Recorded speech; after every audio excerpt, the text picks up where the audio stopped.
It made me feel very vulnerable and frightened. It's something you think happens to other people, not to you. So it really knocks your confidence. Even now, quite some time later, it still affects how I feel when I go out in the evening. If I'm walking alone, I'm always looking over my shoulder and get very nervous if there's anyone walking behind me.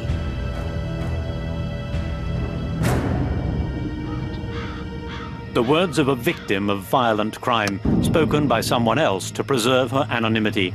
She was attacked one evening in Dis, Brussels Park, when a man ran up behind her, sprayed her eyes with pepper spray and snatched her handbag.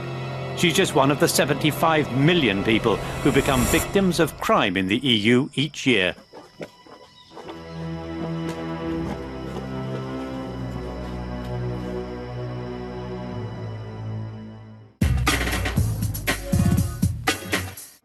The story really began in Paris. On the 18th of May 2011, the European Commission proposed legislation to guarantee basic rights for victims. But the law has its origins in February 1989, when the Court of Justice ruled in favour of a British tourist attacked near a Paris metro station. He had been denied criminal compensation because he was neither French nor a resident. Since then, the EU has been seeking ways to ensure even-handedness, and it starts by overcoming the language barrier. What is the most important for me? I mean, the right to understand and to be understood. Why? Because everything starts from there. If you go to the police and you don't have a right of a translator, then you can express what is your case, what is your problem, what's happened.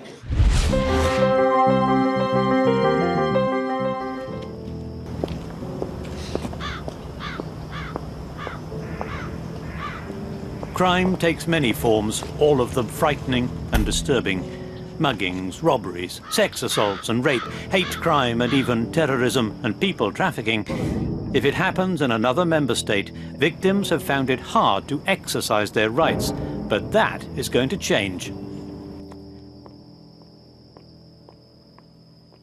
The new legislation demands that victims are treated with respect and dignity by the police, prosecutors and judges. They and their families must be informed about their rights and have access to support services in a language they understand. Victims should have the right to understand, witness and take part in criminal proceedings against the perpetrators. Special care must be exercised with vulnerable victims, such as children, victims of sex attacks and those with disabilities. Victims must feel they're protected during the investigation of crimes they've suffered, and they must enjoy those same rights wherever they happen to be throughout the EU, something which has not been the case up to now. La seule alternative qu'ont ces personnes, c'est trouver un avocat dans l'état où se s'est passé le crime ou le délit et prendre contact avec lui. Et tous les frais de consultation de l'avocat sont à charge de la victime, ce qui réduit à l'heure actuelle la possibilité pour ces victimes d'être défendues correctement.